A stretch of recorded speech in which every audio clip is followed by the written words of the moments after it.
Good morning!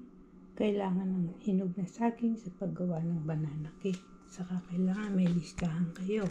Ganito itsura lang ginagamit kong harina. Kailangan nyo 2 and 1/4 cup ng harina. Ngayon, ang asukal, puti, saka pula, dark brown.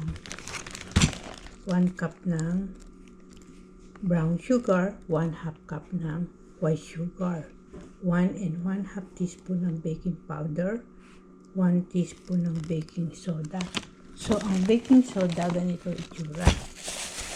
Lagi kong binabalot kasi yung plastic baking soda. Ito naman ang baking powder. 1 and 1/2 teaspoon ng baking powder. Yan ang itsura. Ngayon, dito ko lagi nilalagay ang salt para mabilis gamitin. Kailangan mayroon kayo panukat. Ganito. Ang nilalagay lang na salt, 1/2 salt, 1/2 teaspoon. Yan. 3 kurat na banana, saka 3/4 cup ng, or 1 tablespoon ng calamansi. Kung meron kayong lime, mas mainam. Huwag kayong gagamit ng lemon. Yan. Or 2 and 1/4 teaspoon ng calamansi or lime. May dayap kayo, pwede rin. Maglalagay kayo ng coke oil.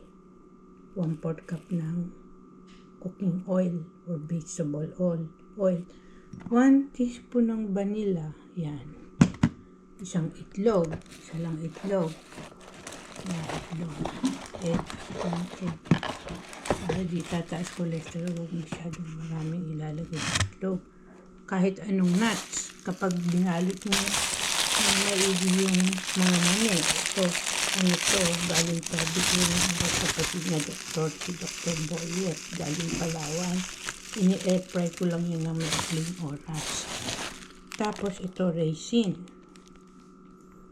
Kailangan pagkagagamit kayo ng tray sa pag nagbe-bake kayo ng banana cake, pupunasan yung mantika.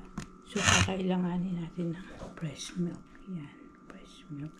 Kasi, pakukuluan ko yan for 3 minutes.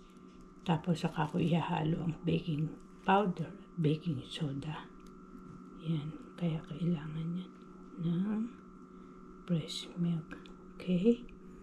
Thank you for watching. Be sure to subscribe to watch my old and upcoming videos.